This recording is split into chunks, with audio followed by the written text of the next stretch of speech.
اللہ رب العزت نے انسانوں کو عبادت اور بندگی کا جو نظام دیا ہے اس میں نماز کو ایک بڑی بنیادی حیثیت حاصل ہے، اور اللہ کے رسول صلی اللہ علیہ وسلم نے ارشاد فرمایا کہ جس کی زندگی میں نماز نہ ہو، نماز نہ پڑھتا ہو، اس کا دین میں کوئی حصہ باقی نہیں رہتا۔ نماز دراصل اللہ کی بندگی کا اظہار کا سب سے اعلیٰ درجہ ہے، اس لیے نماز کی بہت ساری صورتیں جو آپ حضرات کے سامنے کئی جمعوں سے بیان کی جا رہی ہے، اور کئی مختلف ناموں کے ساتھ نماز کے بارے میں آپ نے سنا ہے کہ صرف 5 وقت کی نماز ہی نہیں، وہ تو فرض ہے 5 وقت کی نماز، اور اس کو اپنے وقت پر ادا کرنا، اور وقت پر ادا کرنے کے ساتھ اس کے لیے جو اہتمام ہے پاکی کا، جماعت کا، مسجد میں اذان کے ساتھ آنے کا، یہ پھر آگے اور پیچھے کی سنن موقدہ اور سنن غیر موقدہ اور نوافل کا اہتمام، یہ سب اس فرض نمازوں کے حسن اور تزئین کاری کے لیے ہے جو اللہ رب العزت نے فرض فرمائی۔ اس کے علاوہ جو نمازیں ہیں وہ اور زیادہ اللہ سے قربت اور اللہ سے تعلق کو بڑھانے کے لیے ہے، جس کے بارے میں آپ سن چکے ہیں، اشراق ہے، تہجد ہے، اوابین ہے، چاشت ہے۔ اسی طرح سے کچھ اور نمازیں ہیں۔ ایک نماز اس میں یہ ہے کہ جب مسجد میں آدمی داخل ہو اور کوئی مکروہ وقت نہ ہو، یا ایسا وقت نہ ہو جس میں سجدہ کرنے کی ممانعت کر دی گئی۔ بعض اوقات ایسے ہیں جس میں سجدہ منع کر دیا گیا ہے، اور سجدہ کرنا اس وقت حرام ہے، اور اس وقت میں سے ایک سورج کے نکلنے کا وقت ہے، اور ایک زوال کا وقت ہے، اور ایک غروب آفتاب سورج ڈوبنے کا وقت ہے، کہ اس وقت سجدہ کرنے کو منع کر دیا گیا، حرام کر دیا گیا۔ کیوں؟ اس لیے کہ دوسری قومیں اس وقت سورج کو دیوتا مان کر اس کی بندگی اور عبادت کرتے ہیں، ان کے ساتھ مشابہت اور التباس لازم نہ آئے، اس کے لیے منع کر دیا کہ تم مت اب کرو۔ دوسری عبادت کر سکتے ہیں، تلاوت کر سکتے ہیں، ذکر کر سکتے ہیں دوسری، اور اس کے بعد 2 وقتوں کو مکروہ قرار دیا ہے۔ ایک تو فجر کی نماز کے بعد نماز پڑھنے کو مکروہ قرار دیا ہے کہ جب فجر کی نماز پڑھ لی جائے تو اس کے بعد کوئی نفل نماز نہیں پڑھی جائے گی، ذکر ہے، تلاوت ہے، یہ پڑھی جا سکتی ہے، لیکن اس لیے بھی کہ وہ وقت بھی دوسری قوموں سے مشابہت کی وجہ سے اس میں بھی بچنا ہے کہ نہیں، کوئی نماز نہیں پڑھنا ہے اس میں۔ اب منع کیا، اس میں پسند نہیں کیا کہ وقت نماز پڑھی جائے۔ اللہ کے رسول صلی اللہ علیہ وسلم نے اس وقت نماز نہیں پڑھی ہے، تو ہم کو ممانعت کر دی گئی، منع کر دیا گیا، اور اس وقت کو مکروہ وقت قرار دے دیا گیا۔ اس کے علاوہ کوئی وقت مکروہ نہیں ہے۔ آپ جب بھی مسجد میں آ رہے ہیں، وضو کر رہے ہیں، تو 2 رکعت تحیۃ الوضو کی نماز ہے، 2 رکعت نماز پڑھیں۔ اس پر گناہوں کی معافی کا اللہ کی طرف سے وعدہ ہے کہ وضو کر لیا، آپ پاک ہو گئے ہیں، تب وضو کا تحیہ یہ ہے کہ 2 رکعت نماز تحیۃ الوضو کے نام سے پڑھی جائے۔ اور ایک اور نماز ہے، اور اس کی بڑی فضیلت ہے تحیۃ الوضو پڑھنے کی، کہ اس کی وجہ سے اللہ تعالیٰ بڑے بڑے گناہوں کو معاف کر دیتے، بڑے گناہ معاف کرتے ہیں، اور بڑی کثرت سے گناہ معاف ہوتے ہیں، اگلے اور پچھلے گناہ معاف ہوتے ہیں۔ اس کے علاوہ ایک نماز ہے جس کو تحیۃ المسجد کہتے ہیں۔ حضور اکرم صلی اللہ علیہ وسلم نے کہا کہ مسجد کی تعظیم یہ ہے کہ جب تم مسجد میں داخل ہو، تو مسجد میں داخل ہونے کا ادب بتایا کہ سیدھا پیر داخل رکھیں جب داخل ہوں، حضور اکرم صلی اللہ علیہ وسلم پر درود بھیجیں، مسجد میں داخلے کی دعا پڑھیں، اور پھر اس کے بعد اگر آپ کو مسجد میں تھوڑا قیام کرنا ہے تو بسم اللہ دخلت و نویت سنت الاعتکاف یہ دعا پڑھ لیں، تاکہ آپ جتنی دیر بھی مسجد میں رہیں گے آپ کو اعتکاف کرنے والوں کا ثواب ملے گا، کیونکہ مسجدیں جو ہے وہ دراصل عبادت کے لیے، اعتکاف کرنے والوں کے لیے، رکوع اور سجدہ کرنے والوں کے لیے اللہ نے بنوائی ہے۔ حضرت ابراہیم علیہ السلام کو بیت اللہ کی حفاظت اور اس کی صفائی کا جو حکم دیا، اس میں وہی وجہ بیان کی کہ طاہر بیتی للطائفین والعاکفین والرکع السجود، میرے گھر کو اعتکاف کرنے والے اور طواف کرنے والے اور رکوع اور سجدہ کرنے والوں کے لیے آپ پاک رکھو۔ تو مسجدیں اسی لیے ہے کہ اس میں آنے والے لیٹنے کے لیے، سونے کے لیے، باتیں کرنے کے لیے مسجد نہیں ہے، بلکہ بڑی سخت وعید آئی ہے مسجد میں بات کرنے والوں کے لیے، اور خاص طور سے سیاسی اور دنیاوی باتیں کرنے والوں کے لیے، اور سخت وعید آئی ہے۔ مسجد کی تعظیم اور مسجد کا احترام یہ ہے کہ جب آدمی مسجد کے اندر داخل ہو تو بیٹھنے سے پہلے 2 رکعت نماز پڑھ لے۔ حضور اکرم صلی اللہ علیہ وسلم نے بڑے تاکید کے ساتھ ارشاد فرمایا کہ ہرگز نہ بیٹھے کوئی آدمی مسجد میں جب تک کہ وہ فلیرکع رکعتین، اس کو چاہیے کہ وہ 2 رکعت نماز پڑھ لے۔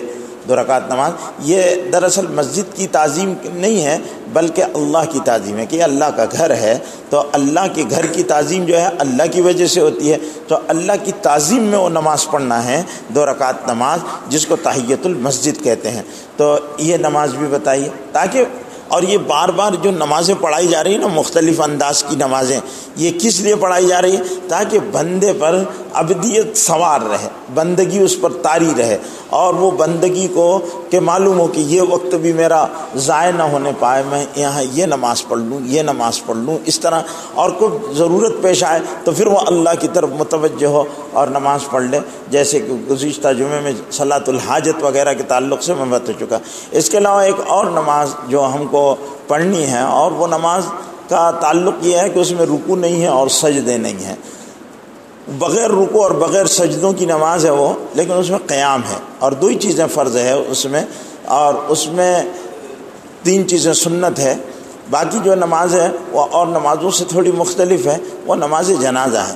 نماز جنازہ میں بھی ابدیت ہے کہ بندہ پیدا ہوا تو بندے کا اللہ سے رابطہ جوڑا گیا اذان و اقامت کے ذریعے سے، اس کے ایک کان میں اذان دی گئی، ایک کان میں اقامت کہی گئی۔ پھر جب وہ نماز کا اس کو عادی بنانے کو حکم دیا گیا، حضور اکرم صلی اللہ علیہ وسلم نے ارشاد فرمایا مروا صبیانکم وہم ابناء 7 واضربوہم علیہا وہم ابناء 10، اپنے بچوں کو نماز پڑھنے کو حکم دو جب وہ 7 برس کے ہو جائیں، اور 7 برس کے ہونے تک ان کو نماز سکھاؤ اور گھر میں نماز پڑھا کرو۔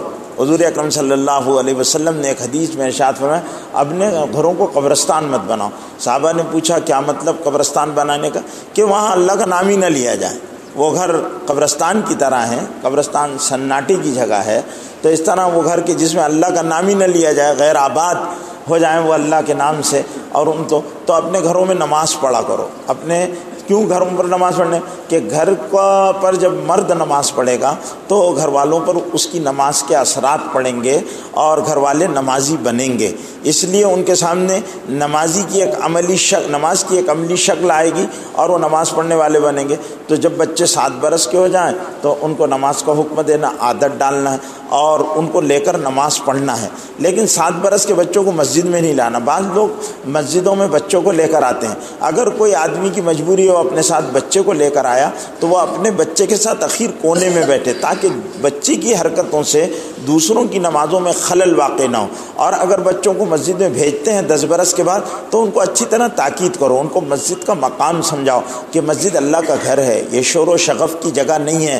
اگر تم یہاں شور کرو گے، آواز کرو گے، لوگوں کی نمازوں میں خلل ہوگا، اور تم یہاں دھوم کرو گے، شرارت کرو گے تو اس سے گناہ ہوگا۔ ان کے دل میں مسجد کی بڑائی کہ مسجد بہت بڑے کا دربار ہے، بہت ادب سے حاضر ہونے کی جگہ ہے اور بہت احترام کے ساتھ مسجد میں آنا چاہیے، بچے کا ایک ذہن بنا۔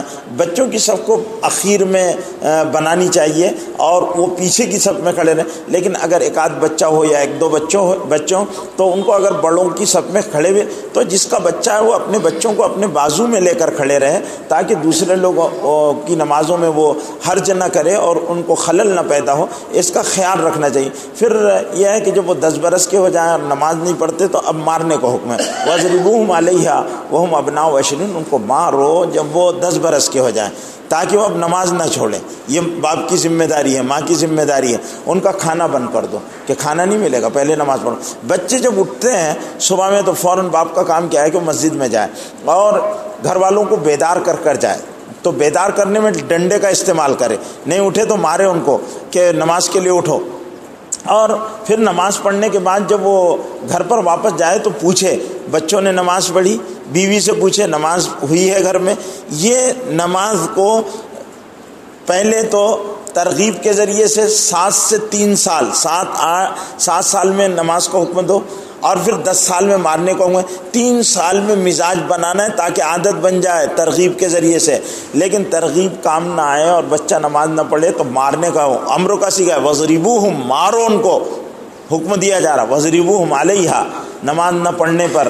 وَهُمْ أَبْنَاءُ 20، جب وہ 10 برس کے ہو جائیں. کیونکہ ماں باپ کی تحویل میں ہے بچہ. اگر وہ نماز کا عادی نہیں بنا اور وہ بے نمازی بنا تو ماں باپ اللہ کے پاس اپنے آپ کو بچا نہیں سکیں گے.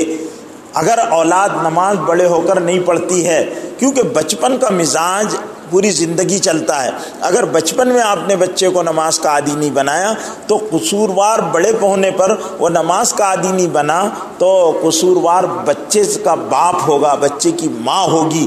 کیونکہ تم نے ان کو شریعت کے ایک امر، جس میں امر کے حکم کے ساتھ، امر کے صیغے کے ساتھ حکم لگایا گیا تھا، تم نے اس کو نظر انداز کیا تھا، اپنے بچوں کو نماز کا پابند نہیں بنایا تھا. تو ماں باپ ذمہ دار ہیں. آج ہمارے یہاں یہ ہے کہ اگر باپ نماز پڑھتا ہے تو اولاد نماز نہیں پڑھتی ہے. گھر کے گھر ایسے ہیں کہ جہاں پر اولاد نماز نہیں پڑھ رہی ہے، ابا نماز پڑھ رہا ہے لیکن اولاد نماز نہیں پڑھ رہی. باپ ان کے کھلانے کی فکر کر رہا ہے، پہنانے کی فکر کر رہا ہے، ان کی اور دوسری جو ضرورتیں ہیں تعلیم کی اور خواہشات کی، ان کی تکمیل کے لیے تو پوری کوشش کر رہا ہے، لیکن ان کے دین کی بالکل فکر نہیں کر رہا ہے کہ ان کے دین کا کیا ہوگا. یہ نماز نہیں پڑھ رہے. نماز کے معاملے میں یہ ہے کہ اللہ کے ہاں سب سے پہلے قیامت کے دن نماز کے بارے میں باس پرس ہوگی. اللہ پوچھے گا سب سے پہلے نماز کے بارے میں. نماز جس کی صحیح نکلے گی اس کا باقی دین بھی صحیح نکلے گا، لیکن جس کی نماز غلط نکلے گی اور جس کی زندگی میں نماز نہیں ملے گی اس کی زندگی میں دوسرا دین بھی نہیں ملے گا. تو اس لیے نماز. اور پھر قیامت کے دن یہ ہوگا کہ اللہ تعالیٰ قیامت کے دن لوگوں کو بلائے گا سجدے کے لیے اور لوگ سجدے میں گریں گے. لیکن بہت سارے وَيُدْعَوْنَ إِلَى السُّجُودِ وَهُمْ سالمون، وہ تندرست ہوں گے، کوئی عیب نہیں رہے گا ان میں کہ سجدے میں نہیں جا سکتے، لیکن وہ سجدے میں نہیں جا پائیں گے، سجدہ نہیں کر پائیں گے، بلکہ ان کی کمر کو تختہ بنا دیا جائے گا. اللہ تختہ بنا دیں گے. سخت وعید ہے کہ اللہ تعالیٰ ان کی فلا یستطیعون، وہ طاقت نہیں رکھیں گے کہ سجدہ کر سکیں. جب بندے اپنے اللہ کو کے بلانے پر اس کی عظمت کے سامنے سجدہ ریز ہو جائیں گے تو یہ سجدہ نہیں کر پائیں گے. کتنی بڑی محرومی کی بات ہوگی. اور ہم نماز پڑھ رہے تھے، ہمارے بچے وہاں پر ان کی کمریں کڑک کر دی جائے گی اور تختے کر دیے جائیں گے تو پھر اس وقت تو کوئی فائدہ نہیں ہوگا. آج ہم اپنے بچوں کی نمازوں کی بالکل فکر نہیں کرتے. کوئی باپ نے نماز کھانا اس لیے نہیں چھوڑا کہ اس کا بیٹا نماز نہیں پڑھتا ہے. میرا بیٹا نماز نہیں پڑھتا ہے، میری بیٹی نماز نہیں پڑھتی، آج میں کھانا نہیں کھاؤں گا. اور بیوی پریشان ہو جائے کیوں نہیں کھانا کھا رہے، بچوں نے نماز نہیں پڑھی. اور میرے بچے اگر نماز نہیں پڑھیں گے تو میں کھانا بھی نہیں کھاؤں گا، بات بھی نہیں کروں گا. ہاں، کارخانہ نہیں گیا تھا، 2 پیسے کما کر نہیں لایا، کالج نہیں گیا تو باپ بھی بھڑکے گا، ماں بھی بھڑکے گی، سب کے پنکھے 5 پر چلیں گے. لیکن اس کو نماز نہیں پڑھے تو کوئی بل بھی نہیں آتا. نماز نہیں پڑھا، فجر کی نماز میں بچہ سو رہا ہے مرے ہوئے مردار کی طرح، لیکن باپ بے حس اور بے غیرت باپ اس کو اٹھانے کے لیے تیار نہیں. کیوں نہیں اٹھاتا؟ وہ ڈرتا ہے کہ اگر میں بیٹے کو نماز کے لیے اٹھاؤں گا تو بیٹا بھڑک جائے گا، بہو بھڑک جائے گی، بیٹی بھڑک جائے گی. تو یہ مصالحت کرتا ہے، جانے دو ان کے حال پر. دروازہ بند کرے گا، نماز کے لیے خود چلا جائے گا. یہ تو کوئی اچھی بات نہیں ہے کہ تیرے گھر میں نحوست کا فیصلہ اور اللہ، کیونکہ نماز فجر اگر نہیں پڑھا جاتا تو پورا گھر فاجروں کا گھر لکھا جاتا، اللہ کے نافرمانوں کا گھر لکھا جاتا ہے. اور پھر آ کر تم اللہ کے نافرمانوں کے ساتھ معاملات کرتے ہو. رات میں تو کہہ کر گئے تھے وطر پڑھتے ہوئے، نخلو و نترک من یفجرک، اے اللہ جو تیرے حکم کو توڑتا ہے، نخلو ہم تعلق توڑ لیتے ہیں، کچھ دے دلا کر بھگا دیں ایسی اولاد کو، ایسی بیوی کو جو نماز نہیں پڑھتی. کہ لے خلا تو ہوتے ہیں، بیویاں اپنے شوہروں سے طلاق کا مطالبہ کر دیتے کہ میرے کو اس کے ساتھ نہیں رہنا. کیوں؟ کہ اس کے چوچلے پورے نہیں ہو رہے. ہماری اولاد اللہ کے حکموں کو مانتی نہیں ہے تو ایسی اولاد کو ہم چھوڑنے کے لیے تیار نہیں. ایسی اولاد کو شریعت کہہ رہی چھوڑ دو، اور آپ اقرار کر رہے ہیں نخلو و نترکو، ہم چھوڑ دیتے ہیں. نخلو کے معنی ہوتے ہیں کچھ دے دلا کر چھوڑنا. خلا کہتے ہیں بیوی اگر شوہر کے ساتھ رہنا نہ چاہے تو، اور شوہر اس کو طلاق نہ دینا چاہے تو عورت اس کو اپنا حق یعنی عدت کی مدت کا خرچہ چھوڑ کر جو شوہر کے ذمہ ہوتا ہے وہ چھوڑ کر اس سے علیحدگی اختیار کر لے، اس کو خلا کہتے ہیں۔ اور ہم وطر کی نماز میں کہتے ہیں نخلو، ہم ایسی اولاد سے، ایسی بیوی سے کچھ دے دلا کر چھٹکارا پالیں گے، پہلے ان کو سمجھائیں گے، نہیں سمجھاتے تو کچھ دے دلا اور بھگاؤ، تم ہمارے ساتھ رہنا نہیں، تاکہ کل قیامت کے دن یہ نہ کہا جائے کہ یہ وہ باپ کی اولاد ہے جو ان کے ساتھ بے دینی پر کمپرومائز کیے ہوئے تھا۔ اپنی اولاد کے، اپنے گھر والوں کی بے دینی پر کمپرومائز کر زندگی گزارنے کا بھگتان قیامت کے دن بھگتنا پڑے گا۔ نخلو ونترک من یفجرک، جو نافرمانی کرتا فاجر ہوتا ہے اللہ کے حکموں کو توڑنے سے، اور فاسق ہوتا ہے آدمی اللہ کے احکام حکموں کے خلاف کرنے سے۔ اللہ نے نماز پڑھنے کو حکم دیا، اگر کوئی نماز نہیں پڑھتا تو فاجر ہے، فاجر ہے۔ جس طرح فاسق کو توبہ کرنا ہے اسی طرح فاجر کو بھی توبہ کرنی ہے۔ جس طرح فاسق شراب پینے والا فاسق ہے، جھوٹ بولنے والا فاسق ہے، چغلی کرنے والا فاسق ہے، غیبت کرنے والا فاسق ہے، غبن کرنے والا فاسق ہے، یہ فاسق ہے۔ تو یہ فاسق ہے، انہوں نے اللہ نے جس سے منع کیا وہ کام کیا تو فاسق ہو گئے، اور فاسق کو توبہ کرنا پڑے گی اپنے فسق سے، اللہ اس کو توبہ پر معاف کریں گے، توبہ کرنے پر اللہ تعالیٰ توبہ کو قبول کریں گے اور معاف کریں گے۔ ایسی نماز نہیں چھوڑنے والا فاسق سے بھی بڑا ہے، فاجر کا گناہ بڑا ہے فاسق کے گناہ سے، فاجر کا گناہ بڑا ہے فاسق کے گناہ سے۔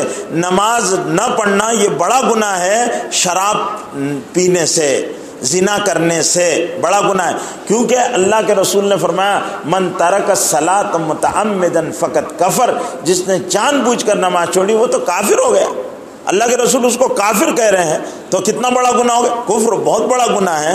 اسی طرح نماز نہ پڑھنا بہت بڑا گناہ ہے۔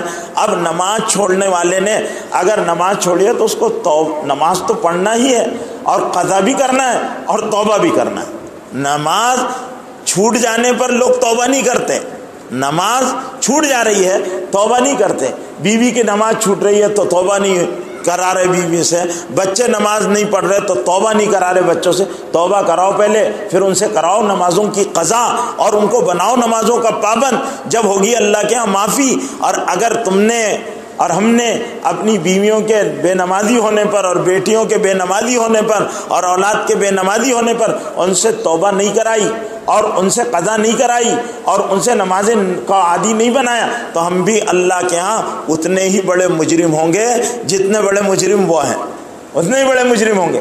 کیوں؟ بلکہ اس سے زیادہ مجرم ہوں گے۔ ہم کو ذمہ داری دی گئی تھی ان کو نمازی بنانے کی، لیکن ہم نے ان کو نمازی نہیں بنایا، ان کو نمازی نہیں بنایا۔ تو میرے بھائیوں، یہ ایک درمیان میں نے بات بتائی کہ اپنے گھروں میں اپنی بیویوں کو نماز پڑھانا۔ کل قیامت کے دن سب بلائے جائیں گے، سجدہ کرو اللہ کو، سجدہ نہیں کریں گے، ان کے کمر تختے کی طرح سخت کر دی جائے گی اور وہ سجدے میں سب جائیں گے، یہ سجدے میں نہیں جائیں گے، سجدے میں نہیں جا پائیں گے۔ آج ہمارے گھر کا ہر فرد اس بات کو تہیہ کر لے کہ میرے گھر میں کوئی بے نمازی نہیں رہے گا۔ اگر میرے گھر کے لوگ نماز نہیں پڑھتے تو میں یہ گھر میں نہیں رہوں گا۔ بس دو باتوں کا فیصلہ کرنا ہے آپ کو، یا تو گھر والے نماز پڑھیں گے سب تو میں گھر والوں کے ساتھ، اور گھر والے نماز نہیں پڑھتے تو میں اپنے کاروبار اور گھر کے ساتھ گھر کے باہر۔ یہ دو فیصلے، اور یہ کڑے فیصلے ہیں، یہ کرنا پڑیں گے اگر اللہ کے عذاب سے بچنا ہے۔ نہیں تو پھر اللہ کے عذاب کی مار جھیلنا پڑے گی۔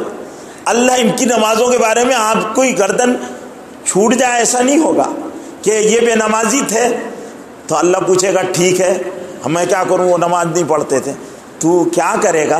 تو ان کو کھانے کا لا کر دیتا تھا، تو ان کے لباس کا انتظام کرتا تھا، تو نے ان کے گھر کا انتظام کیا، تو ان کی شادیوں کا انتظام کیا، تو نے ان کا دین کا انتظام کیوں نہیں کیا؟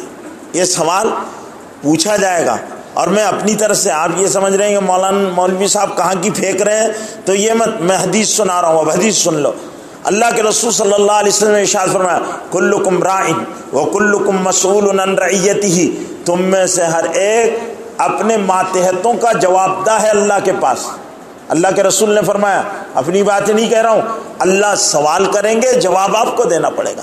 کلکم راعٍ وکلکم مسئول عن رعیتہ، جواب دہی ہے اللہ کے پاس اپنے ماتحتوں کی بے دینی کی، ان میں دین ہے، اور نماز دین ہے، نماز نہ پڑھنا بے دینی ہے، نماز دین۔ لوگ بولتے ہیں ہم کیا کرتے ہیں، ہم کچھ نہیں، بس نماز تو نہیں پڑھتے۔ بھئی نماز نہیں پڑھتے یہ تو سب سے بڑی بے دینی ہے، نماز نہ پڑھنا سب سے بڑی بے دینی ہے۔ جس کی زندگی میں نماز نہیں ہے اس کی زندگی میں کوئی خیر نہیں ہے۔ تو ہم کو نمازیں کتنی بتائی گئی ہے؟ 5 وقت کی نمازوں کے علاوہ 5 وقت کی نمازیں، ان میں بھی آگے پیچھے کی سنت نفل میں بتا چکا، فجر کی 8، فجر کی 4، ظہر کی 12، عصر کی 8، مغرب کی 7، عشاء کی 17، یہ رکعتیں ہو گئی۔ دن کی 24، رات کی 24۔ دن میں کتنی نماز پڑھتے ہو؟ 24، اس لیے ہم کو 24 نمبر کہا جاتا ہے۔ دن کی 24، رات کی کتنی؟ 24، فجر کی 4، ظہر کی 12، کتنی ہو گئی؟ 16 اور عصر کی 8، کتنی ہو گئی؟ 24، دن کی 24 ہو گئی۔ رات کی سن لو، مغرب کی 7، عصر کی عشاء کی 17، کتنی ہو گئی؟ 7 17 24، دن میں بھی 24، رات میں بھی 24۔ ہم کیا ہیں؟ دن میں بھی 24 ہے، رات میں بھی 24 ہے، دن اور رات ملا کر گھنٹے بھی 24 ہے، تو ہمارا سارا کام 24 ہے۔ تو دن کے 24، رات کے 24، دن اور رات ملا کر 24۔ تو یہ 24 جو ہم کو کہا جاتا ہے وہ اس وجہ سے کہا جاتا کہ ہم دن میں 24، رات میں 24، دن رات ملا کر 24۔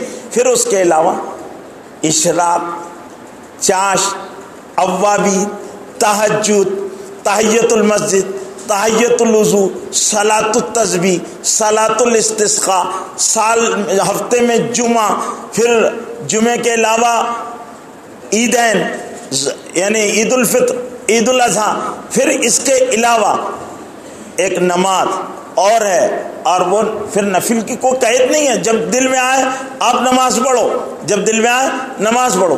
اس کے علاوہ ایک اور نماز صلاۃ التسبیح پڑھو۔ صلاۃ التسبیح کی اگرچہ روایت حضرت عبداللہ ابن عباس رضی اللہ تعالیٰ عنہ سے مروی ہے، اور حضور اکرم صلی اللہ علیہ وسلم نے حضرت عبداللہ ابن عباس رضی اللہ تعالیٰ عنہ کو ہر رکعت میں 75 مرتبہ سوم کلمہ پڑھنے کے ساتھ 300 مرتبہ سوم کلمے کو نماز کی حالت میں پڑھ کر اس نماز کو پڑھنے کی ترغیب دی، اور فرمایا کہ عباس ہر روز پڑھا کرو، ہر روز نہیں پڑھ سکتے تو ہفتے میں پڑھا کرو، ہفتے میں نہیں پڑھتے تو مہینے میں پڑھا کرو، مہینے میں نہیں پڑھتے تو سال میں پڑھو، سال میں نہیں پڑھتے تو کم از کم زندگی میں ایک بار پڑھ لیا کرو۔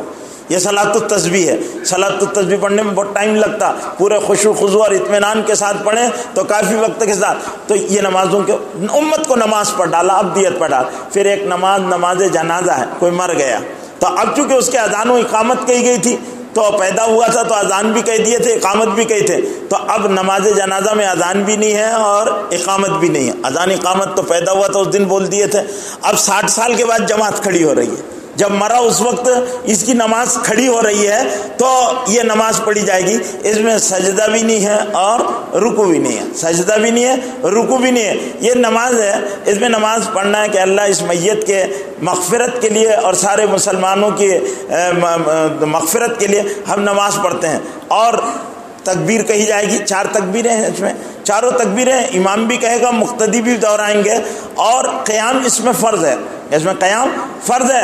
اور پھر اس کے بعد جو ہے جنازہ سامنے رکھا جائے گا اور نماز پڑھی جائے گی۔ پہلی تکبیر اللہ اکبر کہہ کر ہاتھ باندھ لیں گے، اور پھر اس میں ثنا پڑھیں گے۔ ثنا میں تھوڑا سا اضافہ ہے، سبحانک اللہم بحمدک و تبارک اسمک تعالی جدک و جل ثناؤک، یہاں جل ثناؤک کا اضافہ کریں گے، ولا الہ غیرک۔ پھر دوسرا امام تکبیر کہے گا اللہ اکبر، تو اس میں درود شریف دونوں پڑھے جائیں گے۔ تیسری میں دعا پڑھی جائے گی، مرد اور عورت کی دعا ایک جیسی ہے، اللہم اغفر لحینا و میتنا و شاہدنا و غائبنا و صغیرنا و کبیرنا و ذکرنا و انثانا، اللہم من احییتہ منا فاحیہ علی الاسلام ومن توفیتہ منا فتوفہ علی الایمان۔